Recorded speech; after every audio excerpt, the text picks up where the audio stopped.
ನಮಸ್ಕಾರ. 15ರಿಂದ 11ನೇ ತಾರೀಕುವರೆಗಿನ ರಾಶಿ ಭವಿಷ್ಯವನ್ನು ನೋಡೋಕ್ಕಿಂತ ಮುಂಚೆ ನಾವು ಕೆಲವು ವಿಚಾರಗಳನ್ನು ಮಾತಾಡಬೇಕಾಗುತ್ತೆ. ಇಲ್ಲಿ ಜ್ಯೋತಿಷ್ಯಗಳಲ್ಲಿ ಬಹಳ ಮೋಸ ನಡೀತಾ ಇದೆ. ಇದರಲ್ಲಿ ಎಲ್ಲರೂ ನಾವು ಜ್ಯೋತಿಷ್ಯ ಅಂತ ಅನ್ಕೊಂಡ್ಬಿಡ್ತೀವಿ. ಸೊ ಜ್ಯೋತಿಷ್ಯ ಅದು ಹೇಗೆ ಅಂತಂದರೆ, ನೀವೊಂದು ಬರ್ತ್ ಟೈಮ್ನ ಯಾರಿಗಾರು ಕೊಟ್ಟಾಗ ನಿಮ್ಮ ಜನ್ಮ ಸಮಯ ಕರೆಕ್ಟಾಗಿ ಅದು ನೋಟೆಡ್ ಆಗಿರಲ್ಲ. ಅವ್ರು ಏನು ಮಾಡಬೇಕು ಅಂತಂದರೆ, ನಿಮ್ಮ ಜೀವನದಲ್ಲಿ ನಡೆದಿರೋ ಘಟನೆಗಳನ್ನ ಮ್ಯಾಚ್ ಮಾಡಿ ನಿಮ್ಮ ಲಗ್ನ ಯಾವುದು ಅಂತ ಡಿಗ್ರಿ ವೈಸ್ ಕಂಡುಹಿಡಿಬೇಕು. ಇದಕ್ಕೆ BTR ಅಂತಾರೆ, ಬರ್ತ್ ರೆಕ್ಟಿಫಿಕೇಷನ್ ಅಂತ ಹೇಳ್ತಾರೆ. ಇದನ್ನು ಮಾಡೇ ಆದಮೇಲೆ ನಂತರದಲ್ಲಿ ನಿಮ್ಮ ಭವಿಷ್ಯ ನಿರೂಪಣೆ ಮಾಡಬೇಕಾದ್ರೆ ನಿಮಗೆ ಅನ್ವಯವಾಗಿರೋ ದಶೆಯನ್ನು ಅಪ್ಲೈ ಮಾಡಬೇಕು. ಎಲ್ಲರಿಗೂ ವಿಂಶೋತ್ತರ ದಶೆ ಅಪ್ಲಿಕೇಬಲ್ ಆಗಲ್ಲ. ಕಂಡೀಷನಲ್ ದಶೆಗಳಿದೆ. ಅದರಲ್ಲಿ ಮಾಂಡುಕ ದಶೆ ಇದೆ, ಚರ ದಶೆ ಇದೆ, ದ್ವಿಸಪ್ತಿ ಸಮದಶೆ ಅಂತ ಹೇಳ್ತಾರೆ, ಮಲ್ಟಿಪಲ್ ದಶೆಗಳಿದ್ದಾವೆ. ಅದಾದಮೇಲೆ ಪರಿಹಾರ ಹೇಳುವಾಗ ಜೆಮ್ ಸ್ಟೋನ್ಸು, ನ್ಯೂಮರಾಲಜಿ, ವಾಸ್ತು ಪರಿಹಾರಗಳನ್ನ ಆ ಥರ ಹೇಳೋದಲ್ಲ. ಅದ್ಯಾವುದು ಕೂಡ ಬೃಹತ್ ಪರಾಶರ ಹೋರಾಶಾಸ್ತ್ರದಲ್ಲಿ ಏನೋ ಮ್ಯಾಗ್ನಮ್ ಓಪಸ್ ಅಂತ ಏನು ಕರಿತೀವಿ ಪುಸ್ತಕವನ್ನು, ಬೃಹತ್ ಪರಾಶರ ಹೋರಾಶಾಸ್ತ್ರವನ್ನು, ಅದರ ಪ್ರಕಾರವಾಗಿರುವಂಥ ಪರಿಹಾರಗಳೇನು, ಮಂತ್ರ ಜಪಗಳು, ದಾನಗಳು, ಗಿಡಗಳನ್ನು ನೆಡ್ಬೋದು. ಇದನ್ನೇ ಹೇಳಬೇಕಾಗತ್ತೆ. ಇದನ್ನು ಯಾರು ಬೇಕಾದರೂ ಮಾಡ್ಬೋದು. ಇದನ್ನು ಬಿಟ್ಟು ನಾವು ಹೊರಗಡೆ ಏನೋ ಹೇಳ್ತಿದ್ದಾರೆ ಅಂತಂದರೆ, ನಿಮಗೆ ಕಾಳಸರ್ಪ ದೋಷ ಇದೆ ಅಂತ ಹೇಳ್ತಾರೆ. ಕಾಳಸರ್ಪ ದೋಷ ಯಾವ ಒಂದು ಜ್ಯೋತಿಷ ಗ್ರಂಥದಲ್ಲೂ ಇಲ್ಲ. ಈ ಥರ ಹಲವಾರು ದೋಷಗಳು ಇಲ್ಲ. ಅದಕ್ಕೆಲ್ಲ ಪೂಜೆ ಮಾಡಿಸೋ ಅಗತ್ಯ ಇರಲ್ಲ. ಇನ್ನೊಂದು ಮುಖ್ಯವಾಗಿರೋ ಪರಿಹಾರ ಅಂತಂದರೆ, ನಿಮ್ಮ ಕರ್ಮವನ್ನು ಒಪ್ಕೊಳ್ಳುವಂಥದ್ದು. ಯಾವುದನ್ನು ಚೇಂಜ್ ಮಾಡೋಕ್ಕಾಗೋದಿಲ್ವೋ ಅದನ್ನು ಒಪ್ಕೊಳ್ಳುವಂಥದ್ದು. ಇದನ್ನು ಫಸ್ಟ್ ನೀವು ಗಮನಿಸಬೇಕು. ಕ್ರಿಯಾಮಾನ, ಪ್ರಾರಬ್ಧ, ಸಂಚಿತ ಕರ್ಮಗಳಲ್ಲಿ ಎಲ್ಲದನ್ನು ಬದಲಾವಣೆ ಮಾಡೋಕ್ಕಾಗಲ್ಲ.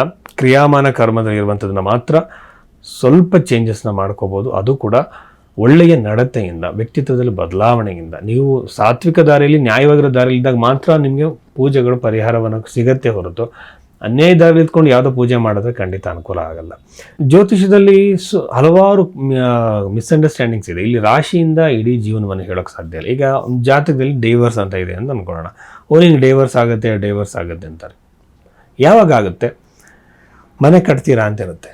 ನೀವು ಮನೆ ಕಟ್ಟ ಯೋಗ ಇದೆಯಪ್ಪ ಅಂದರೆ ಯಾವಾಗ ಆಗುತ್ತೆ? ಇದು ನಾವು ಟೈಮ್ ಸಮೇತವಾಗಿ ಈ ಟೈಮ್ ಪೀರಿಯಡಲ್ಲಿ ಆಗುತ್ತೆ ಅಂತೇಳಿ ಕ್ಯಾಲ್ಕುಲೇಷನ್ ಮಾಡಿ ಹೇಳಬೇಕು. ಇದಕ್ಕೆ ನಾವು ಅಷ್ಟಕ ವರ್ಗವನ್ನು ಎಲ್ಲದನ್ನು ಕೂಡ ಅಪ್ಲೈ ಮಾಡಬೇಕಾಗುತ್ತೆ. ಅದಕ್ಕೆ ಅವ್ರ ಬರ್ತ್ ಟೈಮ್ ಸರಿ ಇರಬೇಕು. ಇವೆಲ್ಲ ಮಾಡೋದಕ್ಕೆ ಒಬ್ಬ ಜ್ಯೋತಿಷಿಗೆ ನೀವು ಅದರಾಗಿರೋ ಚಾರ್ಜಸ್ ಕೊಡಬೇಕು, ಅದರಾಗಿರೋ ಟೈಮ್ ಕೊಡಬೇಕು.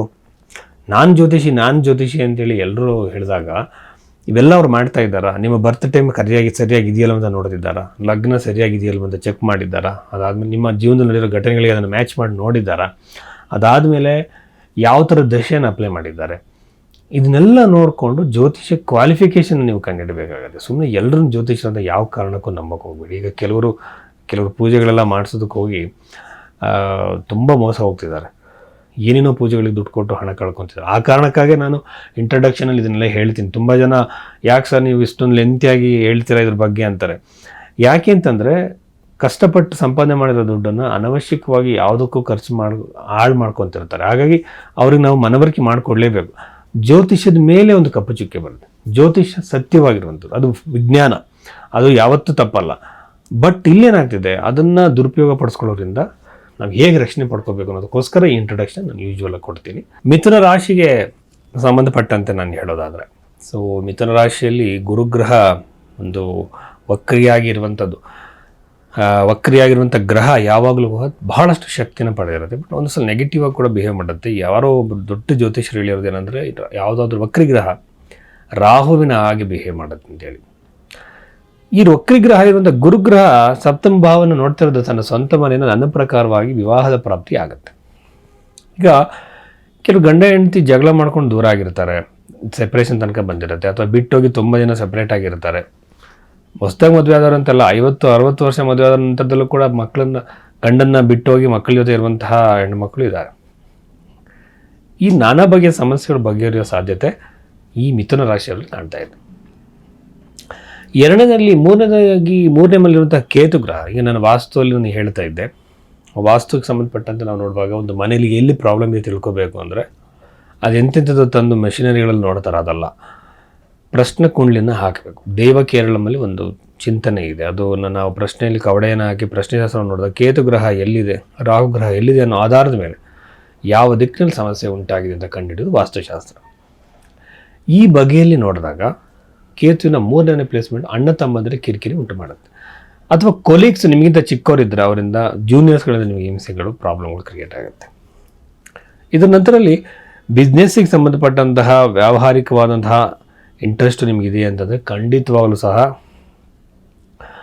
ಲಾಭವಾಗುತ್ತೆ, ಅನುಕೂಲವಾಗುತ್ತೆ. ಬಟ್ ಸಾಲದ ಪ್ರಮಾಣ, ಸಾಲದ ಹೊರೆ ಹೆಚ್ಚಾಗುವ ಸಾಧ್ಯತೆ ಮಿಥುನ ರಾಶಿಯವರಿಗೆ ಇದೆ. ಯಾಕೆಂದರೆ ಆ 2ನೇ ಮನೆ ಅಧಿಪತಿ ಯಾವಾಗಲೂ ಕೂಡ ಬಹಳ ಸ್ಪೀಡಾಗಿ ಓಡಾಡುವಂತಹ ಗ್ರಹ, ಚಂದ್ರಗ್ರಹ. ಬಟ್ ಒಂದು ತಕ್ಕ ಮಟ್ಟಿಗಿನ ವ್ಯಾಪಾರದಲ್ಲಿ ಅನುಕೂಲ, ಅಭಿವೃದ್ಧಿ ಆಗುತ್ತೆ. ಹೊಸದಾಗಿ ಅಭಿವೃದ್ಧಿ ಮಾಡೋದಕ್ಕೆ, ಹೊಸದಾಗಿ ಏನಾದರೂ ಚೇಂಜಸ್ ಮಾಡೋದಕ್ಕೆ ನಿಮಗೆ ಈ ಒಂದು ವಾರದಲ್ಲಿ ಆಲೋಚನೆಗಳು ಬರುತ್ತೆ, ಐಡಿಯಾಗಳು ಬರುತ್ತೆ.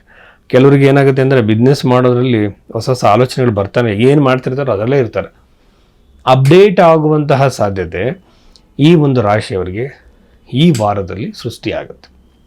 ನಾವೀಗ ಹೊಸ ವರ್ಷಕ್ಕೆ ಕಾಲಿಡ್ತಾ ಇರುವಂಥವ್ರು, ಈ ಒಂದು ಆಲೋಚನೆಗಳು ಹೊಸ ವರ್ಷದಲ್ಲಿ ನಿಮ್ಮನ್ನು ದೊಡ್ಡ ಮಟ್ಟಿಗೆ ಬೆಳೆಸೋದಕ್ಕೆ ಅನುಕೂಲವನ್ನು ಮಾಡಿಕೊಡ್ತಾರೆ. ಅದರ ನಂತರದಲ್ಲಿ ಗೃಹ ನಿರ್ಮಾಣಕ್ಕೆ ಪ್ರಯತ್ನ ಮಾಡ್ತಿರುವಂಥವ್ರಿಗೆ ಉತ್ತಮವಾಗಿರುವ ಸಮಯ ಅಂತ ಹೇಳ್ಬೋದು. ಬಟ್ ಕೆಲವರು ಬ್ಯಾಂಕಿಗೆ ಲೋನ್ಗೆ ಪ್ರಯತ್ನ ಮಾಡ್ತಿರ್ತಾರೆ, ಅದು ಅರ್ಧದಲ್ಲೇ ನಿಂತು ಹೋಗ್ಬೋದು. ಬಟ್ ಎರಡೂ ಕೂಡ ಅವಕಾಶಗಳಿದೆ. ಬಟ್ ಒಂದು ಮಾತ್ರ ನಿಜ, ಗೃಹ ನಿರ್ಮಾಣಕ್ಕೆ ಸಂಬಂಧಪಟ್ಟಂತೆ ಒಂದು ಪ್ರಾರಂಭ ಖಂಡಿತವಾಗಲೂ ಈ ರಾಶಿಯವರಿಗೆ ಸೃಷ್ಟಿ ಆಗುತ್ತೆ. ಇದಾದಮೇಲೆ ನವಮ ಭಾವವನ್ನು ನಾವು ನೋಡೋದಾದರೆ, ಇಲ್ಲಿ ವಿದೇಶ ಪ್ರಯಾಣ, ವಿದೇಶದ ಜಾಬ್ಗಳು ಟ್ರೈ ಮಾಡ್ತಿರುವಂಥವ್ರಿಗೆ ಅನುಕೂಲ ಖಂಡಿತವಾಗಲೂ ಆಗುತ್ತೆ. ಜಾಬಲ್ಲಿ ಬದಲಾವಣೆಗಳು ಖಂಡಿತವಾಗಲೂ ಆಗುತ್ತೆ. ಆಮೇಲೆ ಕೆಲವರಿಗೆ ತಮ್ಮ ಮಕ್ಕಳಿಂದ ನೋವುಂಟಾಗುವ ಸಾಧ್ಯತೆಗಳಿರುತ್ತೆ. ಅದರಲ್ಲಿ ಹೆಣ್ಣು ಮಕ್ಕಳಿಗೆ, ನಮ್ಮ ಹೆಣ್ಣು ಮಕ್ಕಳಿದ್ರೆ ಅವರಿಂದ ಸ್ವಲ್ಪ ನೋವು, ಮಾನಸಿಕವಾಗಿ ಕಿರಿಕಿರಿ ಉಂಟಾಗುವ ಸಾಧ್ಯತೆ ಇರುತ್ತೆ. ತಂದೆ ತಾಯಿಗಳಿಗೆ ಯಾವುದೇ ಒಂದು ರೀತಿಯಲ್ಲಿ ಒಂದು ಟೆನ್ಷನ್ ಕ್ರಿಯೇಟ್ ಆಗ್ಬೋದು. ಯಾಕೆಂದರೆ ಒಂದು ಪಂಚಮಾಧಿಪತಿಯ ಸ್ಥಾನ ಉತ್ತಮವಾಗಿ ಇಲ್ಲದೇ ಇರುವಂಥದ್ದು. ಆರೋಗ್ಯದ ದೃಷ್ಟಿಗೆ ಬಂದರೆ ಖಂಡಿತವಾಗಲೂ ಸಹ ಹೊಟ್ಟೆಗೆ ಸಂಬಂಧಪಟ್ಟಂಥ ಸಮಸ್ಯೆಗಳು ಮತ್ತು ವೆರಿಕೋಸ್ ಥರ ಬೋನ್ಸ್, ಮಸಲ್ಸ್ ರಿಲೇಟೆಡ್ ಇಶ್ಯೂಸ್ಗಳು ಬರುತ್ತೆ ನೋಡಿ. ಏನೇನು ಹೇಳ್ತಿರ್ತಾರೆ ಅಂದರೆ 100% ಅದೇ ಅಂತಲ್ಲ, ಆ ಭಾಗಕ್ಕೆ, ದೇಹದ ಆ ಭಾಗದಲ್ಲಿ ಸಮಸ್ಯೆಗಳು, ಕಾಲುಗಳು ಮತ್ತು ಬೋನ್ಸ್, ಮಸಲ್ಸ್ಗೆ ಸಂಬಂಧಪಟ್ಟಂಥ ಇಷ್ಟಗಳು ಬರುತ್ತೆ ಅಂತ ಹೇಳ್ಬೋದು. ನಮಸ್ಕಾರ.